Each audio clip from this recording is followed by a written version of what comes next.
Chapter 40. The Unmasking. The crown no longer pulsed, its voice quieted, fragmented between four bearers who stood in the chamber with breath hitched and hearts racing. Elgin kneeled. His head hung low, shadows spilling down the walls like guilt. His body, once shaped by elegance and cosmic authority, now trembled not from weakness, but from the sudden and shattering weight of truth long hidden. "You wanted answers," he whispered. "Very well." He raised his eyes, not blazing now, but raw, stripped of illusion, and for the first time, Elgin didn't look like a villain or a sage. He looked like a survivor. "I am not who you think I am," he said softly. "I am the last of the Silver Guardians, the final echo of a presence left behind to watch your world." The team stood motionless. Mia's eyes narrowed. "Silvers? You mean your species?" "No." He shook his head. "I mean my civilization. I've been stationed here on Earth for over 300,000 years. Every 80 years, I clone myself. I upload my memories, my function, my duty.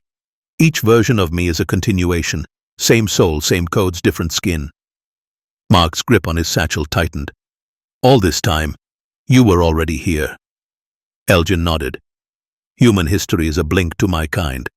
I've watched empires crumble, religions form, languages die. Occasionally, when the gate alignment allows, I receive provisions, codes, resources, sometimes knowledge, from Miravel, my home planet." He turned, gesturing slowly toward the holographic projection of a star map, the crown's interface flickering beneath it. Miravel lies 289,000 light-years from Earth, but wormholes cut through that distance like thread through silk. Every supply run takes 3 standard years. For you, it's unfathomable. For me, it's a postal delay. Miss Guby folded her arms. "So what was all this? What did you want from the crown?" Elgin's voice lowered, hoarse. "I wanted control, not to conquer. To stop something far worse. Something even my kind couldn't destroy." The chamber went still. "Elgin," Morris said carefully. "What are you talking about?" Elgin turned his back to them and projected a symbol into the air. A serpent eating its own tail, surrounded by shattered worlds. "My original self," he said, "was called Erovel, one of the brightest minds in the known universe. Among the 100 who devised the early galactic worm grid. We were philosophers, engineers, visionaries." His voice broke. "And one among us became something else." The name echoed without sound, as if the crown itself remembered it in silence. Kronos. He was brilliance incarnate, genius made flesh, but he starved for more. At first he drew energy from particles, atomic resonance, stellar vibration, but that wasn't enough. He discovered that living energy, the kind found in sentient life, was pure, potent, addictive. Mia stiffened. "He consumed it." "Yes," Elgin whispered. "Entire worlds, civilizations. He could not die, and he did not age. He began to learn how to bend time, not by machines, but by force of will. The more he fed, the further back he could reach. He once tried to be a father, had children." Mark's stomach twisted. "He ate them." Elgin nodded once. He loved their minds, but his instinct returned. And when it did, he went on a rampage across galaxies. He didn't defeat civilizations. He unmade them. He erased their beginnings before they could ever threaten him. He looked back at the team. Kronos is why the vault was built, why the crown was designed, why the gates remain hidden. Morris blinked. "Wait, so you weren't trying to open the crown for yourself? You were trying to get to it before he did?" Elgin's voice cracked. "And I failed. But maybe you don't have to." There was a long silence. Then Mark stepped forward. "You said you've lived 1,000 lifetimes, watching, waiting, carrying a burden no one else understood." "I did." Mark looked around, at Mia, at Morris, at Miss Guby. We do now. He extended a hand toward Elgin. Then stop kneeling. Stand with us. And for the first time in countless cycles, the last silver rose, not as a guardian of secrets, but as a soldier of something greater. Hope. Morris folded his arms and raised an eyebrow. Kronos, huh? We've heard that name before. Greek mythology, god of time. Elgin let out a quiet, unexpected chuckle. Yes, I remember that. I told the tale to a young boy in a fishing village thousands of years ago. His name was Vasilius. He looked up, eyes gleaming with the glow of memory. The sea was rough that day. Our boat went down in a sudden storm off the coast of Naxos. I was caught in the netting, half-conscious, sinking. Vasilius dove after me. No hesitation. Cut me free with a clam knife and dragged me back to the surface. Mark tilted his head. You're saying you owe your life to a Greek fisherman? A fearless one, Elgin said with a smile. He became my friend. And one night, after far too much wine and not nearly enough sense, I told him a story about a being who ruled the flow of time, who could reach into the past and crush what never had the chance to become. It was called Kronos. Miss Guby's mouth dropped open. And that became the myth. Elgin nodded. It always does. How about Jesus? Did you meet Jesus? Asked Guby. A day with the Nazarene. Elgin smiled softly, eyes distant, not as if recalling a story, but as if reliving a memory coded into his very being. The glimmer in his voice was neither boastful nor holy. It was reverent. I met him once. Just once. I never forgot it. The group leaned in, the chamber utterly still. It was early in his ministry.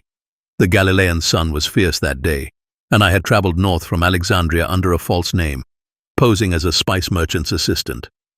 My body was simpler then, less distinct. I could blend in with the desert people, though I always had to avoid extended scrutiny. I heard whispers in Capernaum about a man who taught with authority, not like the scribes. I was intrigued. Elgin paused, hands clasped in front of him like he was holding a relic. I found him sitting beneath a fig tree, alone. His eyes were closed, and I felt for the first time in centuries, noticed, even before I spoke. He opened his eyes and said, "You've come far without shoes, but not without reason." Mark's brow furrowed. Did he mean? Elgin nodded. He knew, somehow. He knew I wasn't from that land, or any land. But he wasn't afraid. He wasn't even surprised. He simply said, "All things that listen to the Father, listen alike, even if they do not call him by that name." Mia tilted her head slightly. "What did you do?"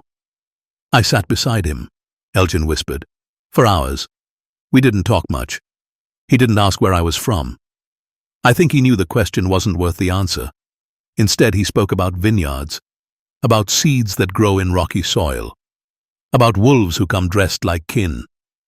And when I asked him how he remained so calm in a world that seemed always on fire, he smiled and said, "It is not fire. It is clay. And the potter has not yet finished." Miss Guby was still as a statue. "You spoke to Jesus." Elgin looked at her then, eyes misted. "Yes, but more importantly, I listened to him. He left something in me. Not a miracle, not salvation, just stillness, a kind of silence that taught me the difference between knowledge and wisdom." Mark exhaled, barely breathing. "What happened after?" "I left before dawn," Elgin said. "I never returned to that region. I knew if I stayed I would never leave. And Earth still needed watching." Morris swallowed hard. "Do you think he was more than human?" Elgin's voice was a whisper. "I think he was exactly what humanity needed. And perhaps that's more than enough." The chamber's silence wasn't empty. It was full, with awe, with memory, with the resonance of a truth too large to measure. Kronos was still a shadow looming. But now, the team understood something deeper. They weren't just guarding existence from destruction. They were honoring it. by remembering what made it worth saving. Elgin's eyes twinkled with something more than memory. Reverence, maybe. A rare softness settled into his voice, like opening a journal you hadn't dared in centuries. "You want to know about the others," he said. "The enlightened, the scribes of truth. Yes, I met them too." He glanced toward the glowing glyphs dancing faintly across the crown's interface. "I met Siddhartha in a garden, and I met Muhammad in the silence of the desert." The garden and the silence. Buddha, Elgin began, was the first to sense what I was. Not because of magic, but because of stillness. I found him near Bodh Gaya, beneath a grove of mango trees, seated beside a shallow stream. I said nothing, but he opened his eyes and smiled, as if I had been part of the scenery the whole time. "I told him the stars have no end," Elgin continued, "that I've seen people chase desire across galaxies. And yet, here you are," he told me, "still chasing something you haven't named." He didn't judge me. He saw me. Every version of me. The root beneath the identity. He told me I carried too many futures on my shoulders and offered me tea. That day, I wept. I hadn't wept in over 10,000 years. Miss Guby exhaled slowly. "So, he humbled you." "He freed me," Elgin replied. "The desert and the flame." "And the prophet?" Mark asked. Elgin stood a little straighter, his voice deepening with something like awe. "I met Muhammad before the Hijra, in the quiet years. He was praying in the shadow of a dune, his hands open to the sky. I approached, cloaked in light armor, barefoot in sand, and he turned, calm, as though he'd been expecting me. He asked me only one question. 'Are you among the created or the creating?' I said I did not know. He nodded, and he said, 'Then you are like the rest of us.' We walked. We shared pomegranates under the moon. He told me peace is not in knowing everything, but in surrendering to the one who does. I asked him how he knew his mission would matter. He said, 'I don't, but truth is not measured by certainty. It is carried by faith.'" Mark's voice was hushed. "And did you believe him?" "I do now," Elgin said. "Still." The group stood silent, not out of disbelief, but from the sheer weight of it. Myth made personal. History through the eyes of a being who had been there, who had touched the pulse of enlightenment and found that even the stars pale in comparison to the hearts of those who seek peace. Elgin's gaze dropped, the weight of galactic centuries gathering behind his eyes. The chamber seemed to hold its breath. Morris cleared his throat gently. "I have to ask, you weren't just watching Earth. You helped capture him, didn't you?" The Silver gave a solemn nod. "Yes," he said. "I was there the day we imprisoned Kronos." The room dimmed around him as the crown hummed softly in resonance. His voice, when it returned, was steadier, deeper, shaped by memory older than any human concept of time.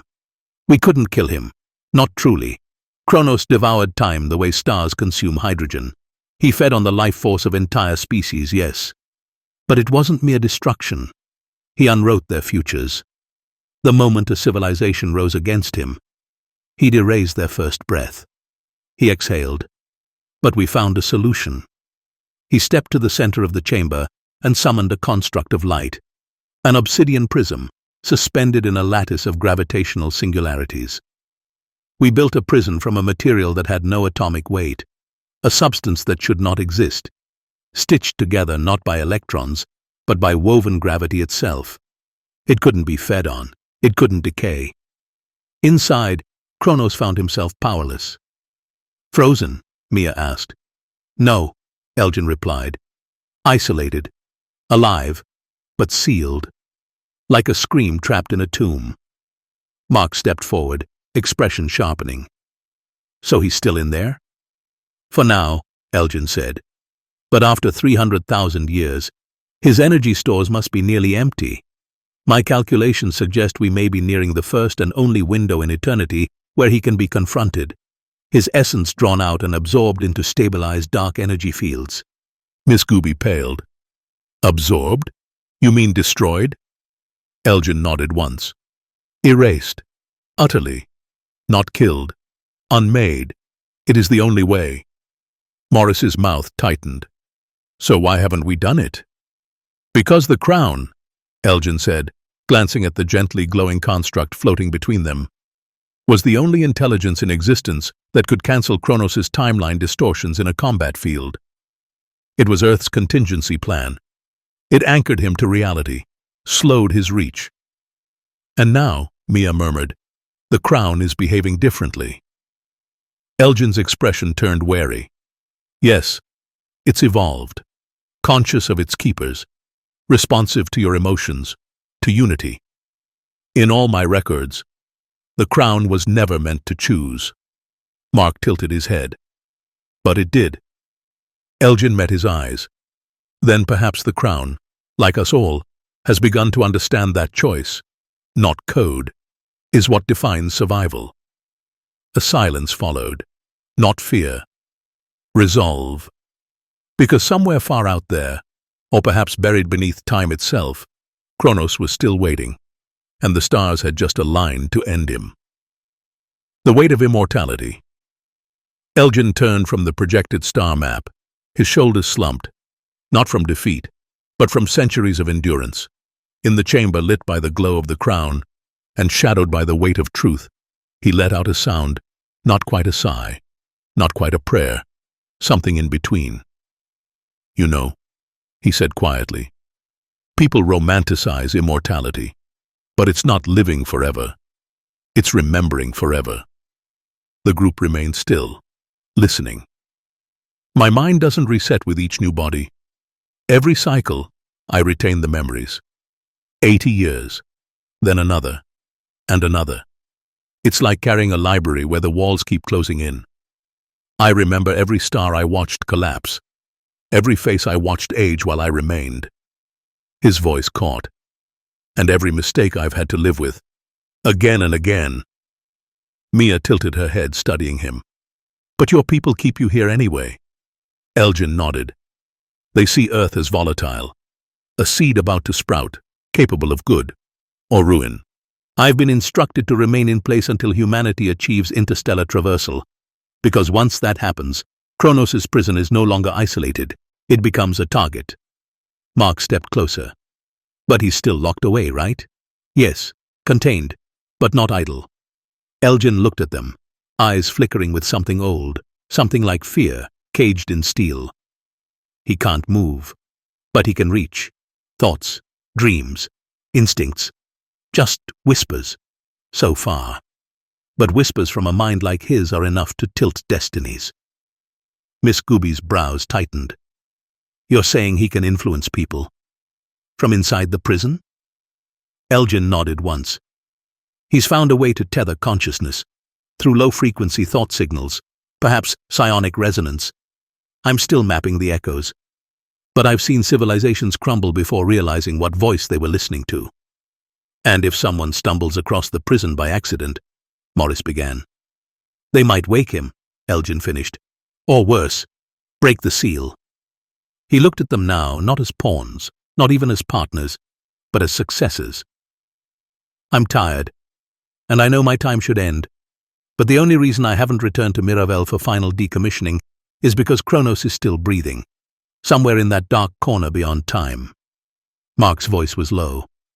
Then let's make it your last cycle. Elgin raised an eyebrow. We finish what you started, Mark said. End him. Erase him. Together. And for the first time in his endless memory, Elgin didn't feel like a sentinel. He felt like part of a team. The hourglass had turned. Now came the reckoning. The fifth flame. The chamber had gone still, like even time itself paused to listen. Mark stepped forward, heart pounding in his chest like it was auditioning for war. His friend stood behind him. Mia, tall with clarity in her gaze.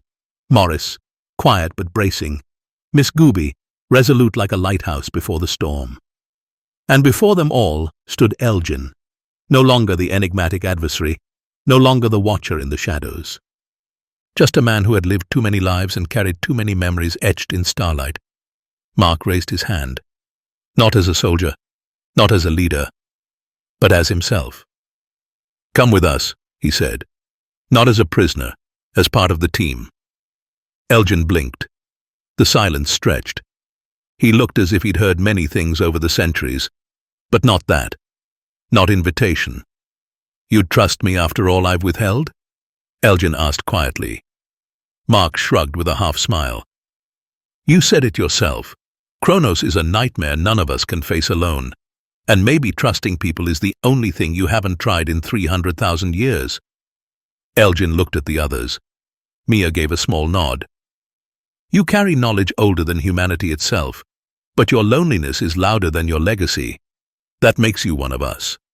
Miss Guby added, "We're teachers, librarians, junk food enthusiasts, and accidental heroes. You'll fit in." Morris just grinned. "Plus, if you try to double-cross us, I'll sick Mark's little sister on you. She's tougher than all of us combined." Elgin stared at Mark's extended hand. Then, with the hesitation of someone touching warmth after eons of frost, he took it. Their hands clasped, and for a heartbeat, the crown pulsed between them with a shimmer of approval. 5 lights. 1 purpose. Kronos might have fed on galaxies, but this was the one thing he could never consume. Unity. And now, for the first time in the universe's long memory, the hunt for Kronos began with hope.